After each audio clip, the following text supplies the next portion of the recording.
چھوٹے میاں میں سوچ رہا ہوں کیوں نہ ہم اپنی طاقت کو بڑھا لیں، بڑے چوہے نے چھوٹے خرگوش سے کہا۔ دونوں میں بہت گہری دوستی تھی۔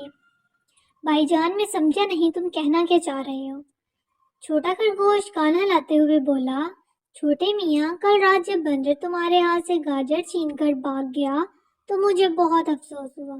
میں رات بھر اپنے بل میں یہی سوتا رہا کہ میں بھی بہادر ہوں، تم بھی بزدل نہیں۔ پھر ہم میں ایسی کیا کمی ہے کہ بندر تم سے گاجر چھین کر بھاگ کھڑا ہوا اور ہم دیکھتے رہ گئے؟ بڑا چوہا تفصیل سے بولتا چلا گیا۔ چھوٹے خرگوش نے آنکھیں مٹکائیں۔ پھر یہ کہ چھوٹے میاں، ہمیں اپنی طاقت بڑھانے کے لیے کسی طاقتور جانور سے دوستی کر لینی چاہیے۔ پھر کوئی بھی جانور ہم سے کچھ چھیننے سے پہلے 100 بار سوچے گا۔ بڑے چوہے نے اپنی دانست میں بڑی دانشمندانہ بات کی۔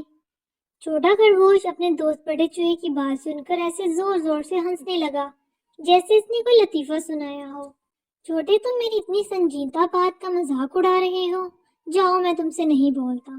بڑا چوہا ناراض ہو کر دوسری طرف منہ کر کے ہاتھ میں پکڑی پنیر کی روٹی کو کترنے لگا۔ ارے میرے کان سے زیادہ عزیز بڑے بھائی، تم تو ناراض ہو گئے ہو۔ مگر بڑے چوہے نے کوئی جواب نہیں دیا۔ اچانک اس نے محسوس کیا کہ چھوٹا خرگوش کہیں چلا گیا ہے۔ وہ حیرت سے ادھر ادھر دیکھنے لگا۔ پھر اسے کافی دیر بعد دور سے خرگوش آتا نظر آیا تو یہ دوبارہ منہ پھیر کر بیٹھ گیا۔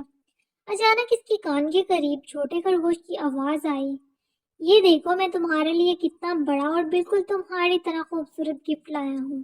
چوہے نے جیسے ہی سر اٹھا کر دیکھا تو اتنی بڑی بینس دیکھ کر حیران رہ گیا اور شرارتی خرگوش کی بات پر خوب ہنسا۔ آج سے یہ ہمارا دوست ہے، مگر اس کی ایک شرط ہے، خرگوش نے کہا۔ اس سے پہلے کہ بڑا چوہا چھوٹے خرگوش سے بینس کی دوستی کی شرط پوچھتا، چوہے نے دیکھا کہ ایک مچھر اڑتا ہوا آیا اور بینس کے چہرے پر بیٹھ گیا۔ پھر اس کے بعد ایک ایسی بات ہوئی کہ چوہا حیران رہ گیا۔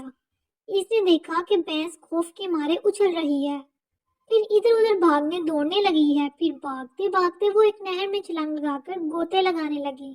یہ میں کیا دیکھ رہا ہوں؟ بینس کو ایک چھوٹے سے مچھر سے اس قدر گھبراتے دیکھ کر بڑے چوہے نے چھوٹے خرگوش سے پوچھا تو وہ بولا، میرے حسین دوست، بہادری کا تعلق جسم اور طاقت سے نہیں بلکہ دل سے ہوتا ہے۔ اسی لیے ڈرپوک کو بزدل کہتے ہیں، یعنی بکری جیسے دل والا۔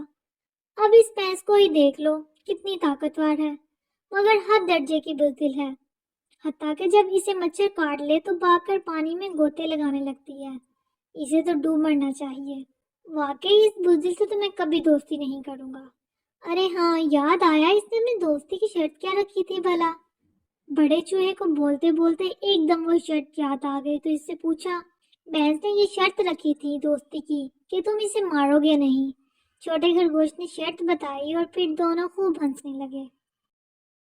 مزید اچھی ویڈیوز دیکھنے کے لیے اس ویڈیو کو لائک اور شیئر کریں اور میرے چینل کو سبسکرائب کریں۔